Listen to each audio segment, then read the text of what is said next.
السلام عليكم. كيسعدنا نقدموا لكم هذا اللقاء الخاص مع الكاتب صنصال اللي أجرى حوارا مهما مع القناة الفرنسية فرانس انفو مباشرة من بعد خروجه من السجن في الجزائر. في هذه المقابلة كيقدم صنصال تجربته بكل هدوء ووضوح، وكيهضر على اللحظات اللي عاشها وعلى التأثير اللي خلاته يعيد ترتيب أفكاره ومساره. لقاء رصين محترم ويستحق المتابعة. Il est un homme libre depuis 10 jours après un an d'emprisonnement en Algérie. Enfermement d'un écrivain, d'un penseur. Boualem Sansal a finalement été gracié. Après de multiples tensions, des débats ici en France, après de nombreuses négociations secrètes avec Alger, la médiation de l'Allemagne, l'affaire est aussi l'illustration d'un nouveau chapitre du douloureux roman franco-algérien. Bonsoir Boualem Sansal. Bonsoir. Merci d'être avec nous ce soir pour cette première prise de parole depuis votre libération. D'abord, avant tout, quel parfum a cette libération pour vous? C'est compliqué, c'est compliqué. Après 10 mois, on retrouve la vie et des senteurs et des murmures et des choses qu'on ne comprend pas très bien. Et il faut quelques jours, je pense, pour restructurer ses idées, ses réactions.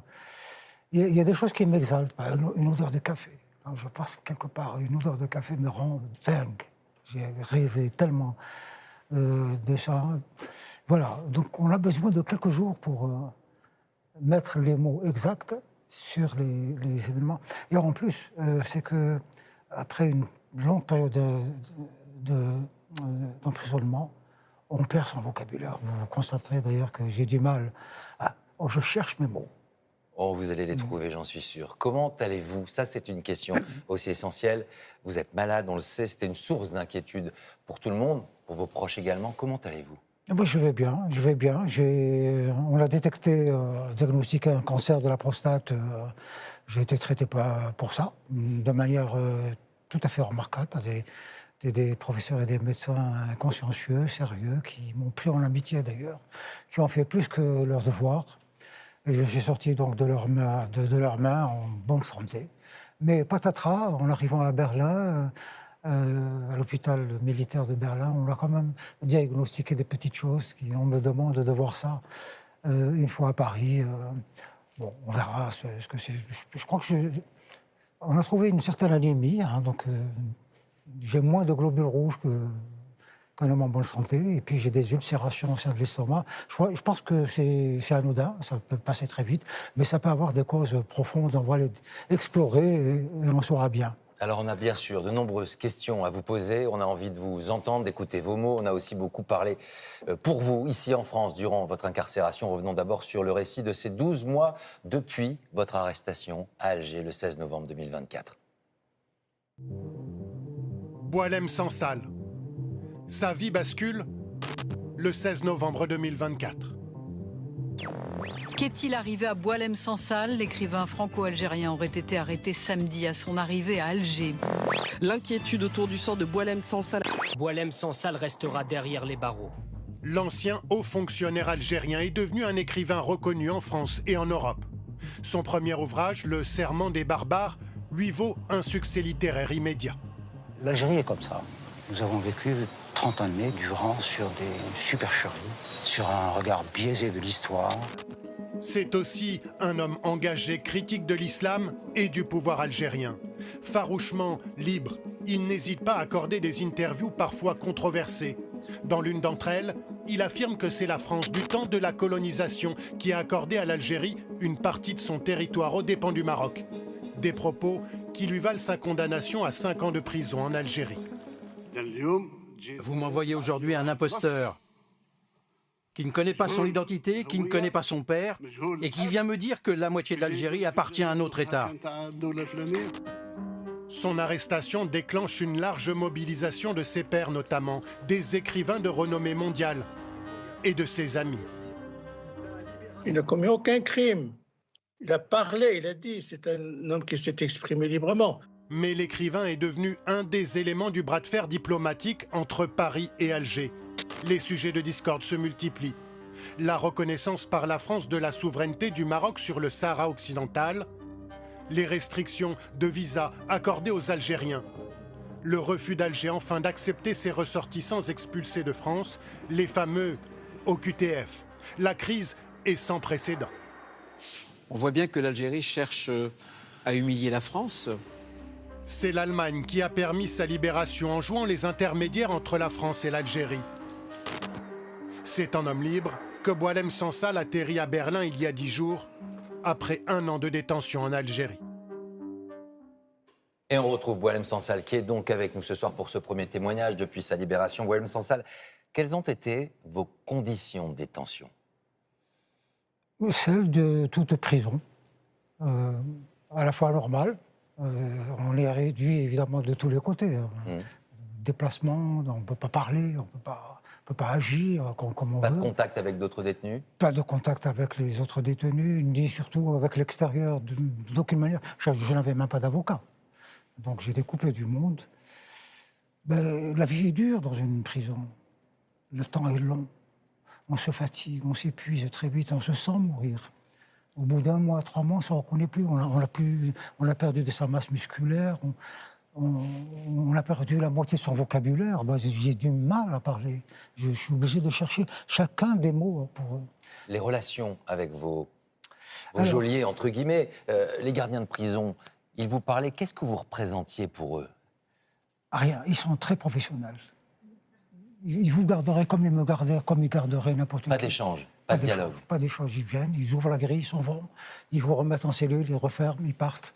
Les relations avec les détenus sont beaucoup plus humaines. On est dans la même désespérance. On se retrouve même si en face on a des assassins. C'est une prison, pleine d'assassins, de trafiquants, de toutes sortes. Des gens qui sont condamnés à 20 ans, 30 ans de prison. Est-ce que vous avez pu lire? Non. Vous n'aviez pas de livre? Pas de livre. Pourtant, il y a une bibliothèque. Oui. J'ai demandé une autorisation parce qu'en prison, pour faire quoi que ce soit, il faut écrire au directeur. Monsieur le directeur, je sollicite la possibilité de visiter votre bibliothèque et emprunter des livres. On me l'a accordé après 3 ou 4 mois. Qu'est-ce que j'ai trouvé? Des livres religieux, essentiellement. Des Corans, des trucs. Et en français, j'ai trouvé des brouillons, des charcutés, pourris, de vieux bouquins bouffés au mythe. Mais bon, voilà, je les ai quand même récupérés et je les ai lus. À l'inverse, est-ce que vous avez pu écrire? Est-ce que vous avez pu écrire? Non, c'est pas possible. On ne peut pas écrire. Vous n'avez pas pu écrire en prison? Je ne pouvais pas, psychologiquement. Oui. Écrire quoi? Mon quotidien? Si c'est un journal, on le fait après. Je n'avais pas de... mais je pensais au livre que je ferai plus tard. Plus tard, si je sors de prison, je raconterai cela de telle manière. Est-ce que ce sera un livre politique, un livre de prisonnier, on va dire? Donc ce livre, il est déjà un peu en vous. Il est déjà en train de mûrir. J'ai envie de raconter Boualem Sansal, qu'on appelle en Algérie la légende, en prison et dans toutes les prisons d'Algérie. Oui. On m'appelle la légende. La légende vue par les détenus, les islamistes, qui pensaient que ma libération allait entraîner la leur. Quand vous êtes arrêté à l'aéroport, le 16 novembre 2024, qu'est-ce que vous avez ressenti? Vous aviez cette idée que vous rentriez finalement dans un tunnel qui allait être très long ou pas du tout? C'est la sidération. On ne pense à rien. On pense à rien. J'arrive devant le guichet de l'aéroport, je donne mon passeport, le policier scanne mon passeport, et puis je le vois tiquer. Il me regarde, il regarde le passeport, et puis il me pose 2 questions. Quel est le prénom de votre père? Je lui dis, et le prénom de votre mère? Et puis, allez vous asseoir sur ce banc, on va venir vous chercher. Et j'ai attendu pendant 1 heure, assis, et puis à un moment donné, un officier, un policier est venu. Il a pris mes passeports, il m'a dit « suivez-moi ». Je me suis retrouvé dans les entrailles de l'aéroport où j'ai été enfermé pendant... Alors que je suis arrivé à Alger, il était 5 heures. Et on est venu me chercher à 2 heures du matin, des gens en civil qui m'ont passé les menottes et puis qui m'ont emmené où, je ne sais pas. Parce qu'en sortant de l'aéroport, ils m'ont passé une cagoule sur la tête, donc je ne savais pas où. Et pendant 6 jours, je n'ai pas su où j'étais, ni à qui j'avais affaire. Et je le répétais sans arrêt, si vous voulez que je vous réponde, identifiez-vous. Qui êtes-vous? Qui êtes-vous? Pour quel service travaillez-vous? Vous ne saviez pas qui vous aviez en face de vous? Le service, voilà. quand vous êtes rendu en Algérie, vous disiez « Je n'ai pas d'inquiétude, ils me prennent pour un vieux fou ». Voilà ce que vous disiez. Mais vos amis, et notamment le prix Goncourt, Kamel Daoud, il était conscient de ces risques et vous avez prévenu. Je n'avais pas conscience des risques de manière pressante. Je savais qu'un jour ou l'autre, je serais arrêté, inquiété, questionné. Mais à chaque fois, je pense que c'est pour plus tard. Jusqu'à présent, je n'avais rien fait. Je ne voyais pas quelle raison pousserait le pouvoir à m'arrêter. Il y en avait une, en fait. C'était que, depuis quelques mois, entre la France et l'Algérie, une guerre a été déclarée suite aux déclarations de Macron, président Macron, qui reconnaissait formellement la marocanité du Sahara. C'est de là, tout a commencé là. Il y a une question que les gens se posent ce soir, bien évidemment, et ceux qui vous écoutent. Est-ce que votre parole est ce soir, on va dire, contrainte, limitée, bridée? Oui. Oui, en quelque sorte, là, je ne vous parle pas de manière naturelle, parce que moi, naturel, je suis plutôt exubérant, et je m'étends dans tous les sens. Là, je contrôle chacun de mes mots. Contrôlez parce que quoi? Parce que ce contexte diplomatique, parce que les enjeux sont politiques, parce qu'il existe, et notamment encore Christophe Glaise, par exemple, qui est emprisonné aujourd'hui en Algérie, alors qu'il est journaliste sportif, et qu'il son procès aura lieu le 3 décembre. Ça aussi, c'est quelque chose qui vous contraint? C'est exactement ça. Vous avez répondu à la question. D'abord, j'ai peur pour ma famille. Si je retourne en Algérie avec mon épouse, j'ai peur que cette fois on arrête aussi mon épouse pour me contraindre davantage. Je pense à mes compagnons de cellule qui, je pense maintenant, vont être arrêtés alors qu'ils sont en prison et questionnés. Que savent-ils? Que leur ai-je dit? Ils vont essayer de reconstituer tout. Je pense à Christophe Glaise et il n'est pas le seul. Il sont plusieurs dizaines de détenus politiques pour des raisons comme ça bizarres, on ne sait pas lesquelles. Il y a ça, mais il y a aussi le contexte diplomatique. Il y a 3 pays qui, en ce moment, essayent de construire quelque chose, je ne sais pas quoi, la paix peut-être, la coopération, la France, l'Algérie et l'Allemagne. Et donc, il faut une certaine prudence. Le gouvernement algérien réagit toujours de manière épidermique. Un petit mot comme ça, et c'est la grande colère. Vous avez entendu tout à l'heure, M. Tebboune, quelle gesticulation il parlait de moi, en me traitant de bâtard, Boualem Sansal, est-ce que vous avez été débriefé par les services de renseignement français? Non, ça je dois dire. Aucun entretien avec eux? Non, absolument pas. J'ai rencontré le président Macron, j'ai rencontré Jean-Noël Barrot, des hauts fonctionnaires du ministère. On a eu des discussions tout à fait normales. Non, j'ai pas été... Ni d'ailleurs en Allemagne, alors que j'étais dans l'hôpital militaire. Revenons sur le jour de votre libération. Comment les choses se sont déroulées? On a forcément envie de savoir qui est venu vous chercher et qui vous a annoncé que vous alliez être libéré. Alors, ma libération était dans les tuyaux depuis mon arrestation. Au moment de mon arrestation, une semaine après, on disait « Mais non, tu vas te libérer dans une semaine. » Et ça, c'est des officiels qui m'ont dit ça. Le juge d'instruction, lui-même, m'a dit « Non, il n'y a rien dans votre truc et tout ça. Vous allez sortir dans une semaine. » Donc, depuis 10 mois, j'ai entendu ça toutes les semaines. Donc, on a tendance, je veux bien y croire. Chaque fois qu'on me disait ça, je veux y croire. Ça veut dire qu'il y a eu des moments... Mais en même temps, je n'y crois pas. Je sais que c'est une... Parce que j'ai d'autres éléments, j'intègre d'autres éléments dans ma réflexion pour croire ou ne pas croire.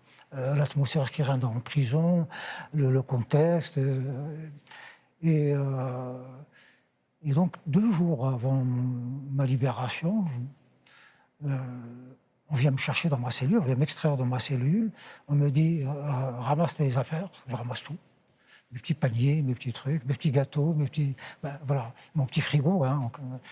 Et on m'amène où? Je ne sais pas. Je pose la question, on me dit, je ne sais pas. On m'a demandé de vous amener. On m'amène dans une autre prison. Oh, je me suis dit, oh mon Dieu, catastrophe. Il me sort d'une prison qui est quand même relativement vivable. Et on m'amène dans une prison qui est horrible.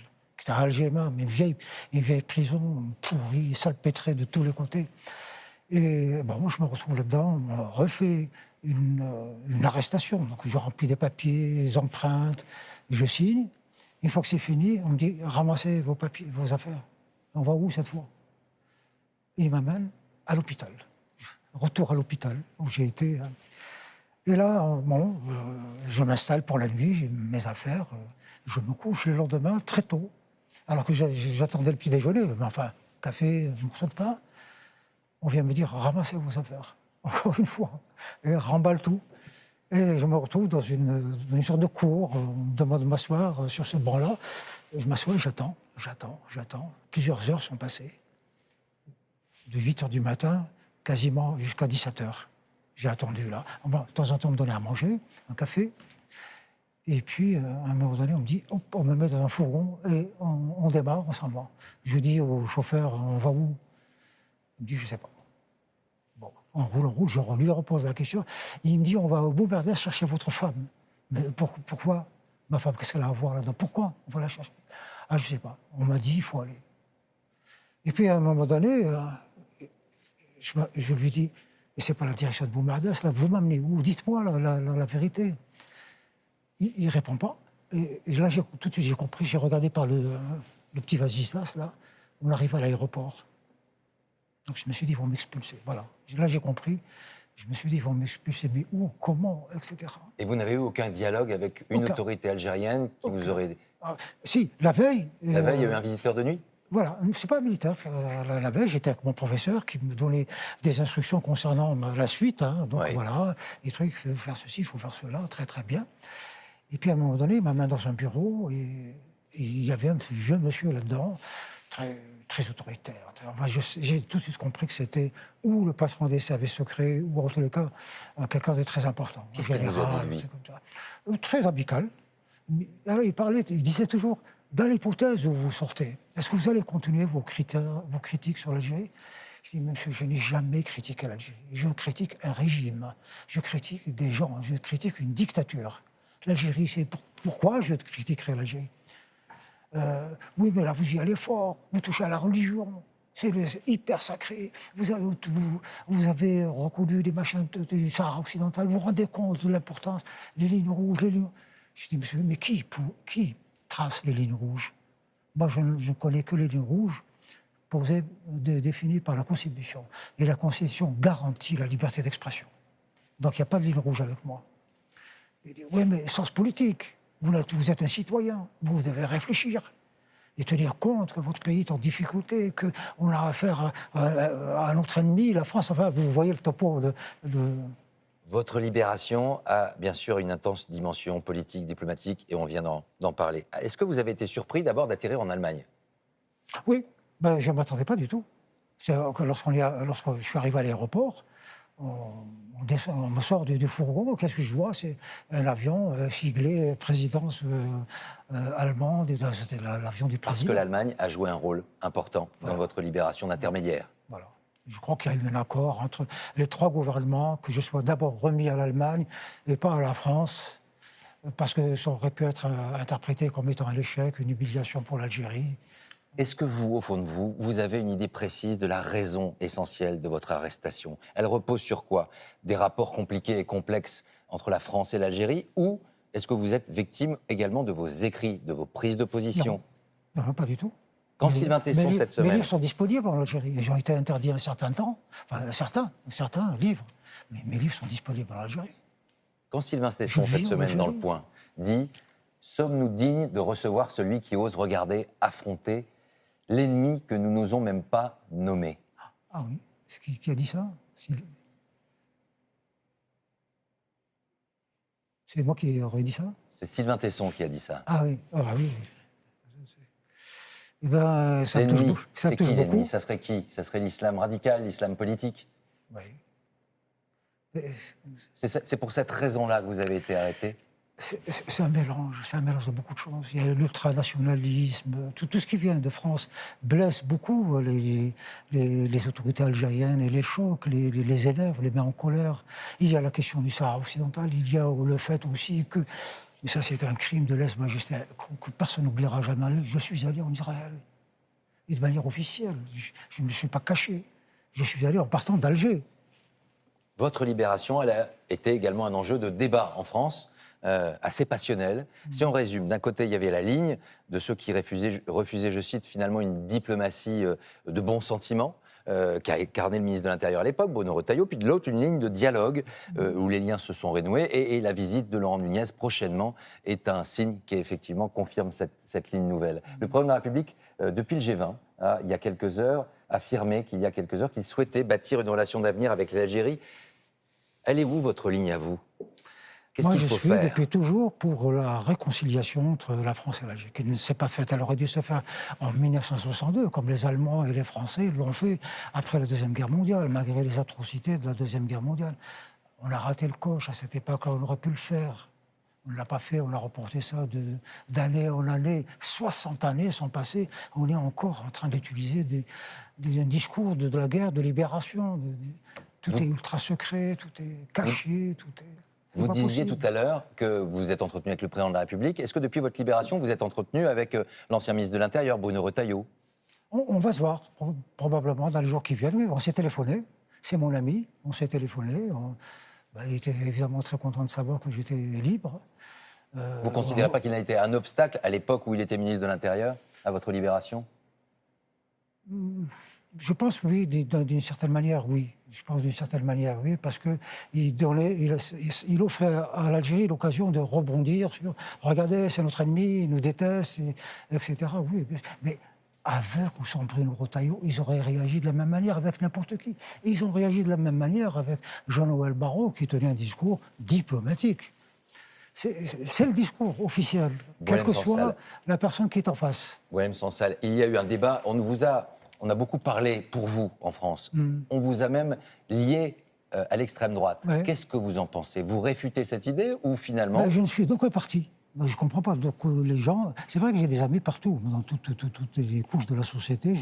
J'ai des amis, évidemment, qui sont qui étaient du Front National, qui sont du Rassemblement National, de tous les partis. Je connais tout le monde. Moi, je ne choisis pas mes amis en fonction de leur appartenance politique. Je suis avec quelqu'un, on passe un petit moment sympathique, on discute, on échange des idées, voilà, et puis on se retrouve pour déjeuner, prendre un café. Je n'entre pas dans ce... je ne suis encarté nulle part, je ne cherche à m'encarter nulle part, je ne brigue rien du tout, je suis candidat à rien du tout, je suis un homme libre et je veux pouvoir parler avec qui je veux. Vous l'avez répété tout à Quand je suis l'heure. parti en Israël, c'est ce que j'ai dit à mes compatriotes. Ils ne voulaient pas parler aux Israéliens. Moi, je veux leur parler. Et je vais leur parler chez eux. Voilà. Et c'est comme avec les islamistes. Je discute avec eux. Je suis allé vers les islamistes et discuter avec eux. Bon, vous faites ça pourquoi? Expliquez-vous. On peut trouver peut-être un terrain. Voilà. Vous n'avez jamais cessé de dire que la France et l'Algérie la France était l'amie de l'Algérie. Ils existent en Algérie aussi, ces hommes et ces femmes qui souhaitent que l'Algérie soit aussi l'amie de la France. Est-ce que vous avez de l'espoir? Est-ce que vous êtes un optimiste aujourd'hui? De naissance. De Je suis un optimiste oui. de naissance. Je le sais. Parce que je me dis, d'abord, c'est pas une question, l'optimisme, on le construit. Voilà, l'avenir, on le construit. Donc, si on pense que l'avenir arrive par hasard, comme ça, parce qu'on est optimiste, parce qu'on est pessimiste, je crois qu'il y a quelque chose qui ne va pas. On le construit. Moi, je veux que la France et l'Algérie soient de grands amis. Au long de l'histoire, on a passé quand même 1 siècle et demi ensemble, bien ou pas bien, peu importe, on les a passés ensemble. Voilà, c'est tout. Vous pourrez retourner en Algérie un jour? Mais le plus vite possible, si on me le permet. J'ai dit au président Macron que j'allais rentrer le plus tôt possible, pour quelques jours au moins récupérer mes affaires. Mais mon ordinateur, mon téléphone sont entre les mains de la justice. Je suis complètement dépouillé là. Voilà, j'ai besoin de ça. J'ai posé la question je l'ai dit au président que j'allais rentrer. Il m'a dit non. Je lui ai demandé à Il vous a dit non. Je lui ai dit. Poser la question à M. Tebboune s'il me permet de rentrer, de ressortir. Et il m'a dit, tiens, puisque je le vois en Afrique du Sud, je vais lui demander. On a entendu tout à l'heure que vous disiez que vous étiez en ce moment contraint. La liberté, elle reviendra à travers vos livres. Vous allez reprendre l'écriture prochainement? Oui. C'est sûr, je ne peux pas vivre sans écrire. C'est devenu c'est ma façon de vivre. On est C'est impatient de de vous mettre lire. des mots, c'est d'inventer des mots et de les regarder, se construire, raconter quelque chose, quoi. Merci d'être venu nous rendre visite ce soir. Merci d'être venu sur ce plateau. On suivra bien évidemment vos prochains livres, vos prochains ouvrages. Merci d'être venu nous rendre visite. Je voulais juste savoir, vous vous sentez aujourd'hui très différent d'il y a 1 an? Non, franchement, pas. Cet emprisonnement ne vous a pas écrasé? Il m'a affecté superficiellement pour le moment. C'est ce que je ressens. Il y a des moments de désespérance. Mais je pense qu'après coup, il y a des choses qui vont certainement apparaître dans les semaines à venir. Là, comme je vous l'ai dit au début, la prison, c'est dur à vivre. Pas seulement parce qu'on est en prison, mais pour sa famille, pour ses amis, pour tout. Le contre-coup va venir. Je pense que le contre-coup va revenir. Je pense à mes amis qui sont en prison là-bas. Je ne sais pas ce que je pourrais faire pour eux, mais... Vous souhaitez remercier qui ce soir? Il y a eu votre femme, votre épouse qui a été là, il y a eu vos proches, il y a eu la mobilisation de la Maison Gallimard, d'écrivains en France. C'est tout cela que je veux remercier. Et en particulier Jean-Paul Scarpita, parce que c'est lui qui était le contact avec mon épouse. Ils étaient constamment en communication, donc ils étaient très intimes. C'est lui qui lui passait les messages et c'est à lui qu'elle disait dans quel état je me trouvais. Et à partir de là, des liens ont pu se nouer avec l'Élysée, avec Jean-Noël Barrot, etc. On retiendra votre optimisme et votre liberté retrouvée et votre liberté de parole qu'on retrouvera également à travers les livres. Merci à vous. Merci beaucoup. Merci, à bientôt.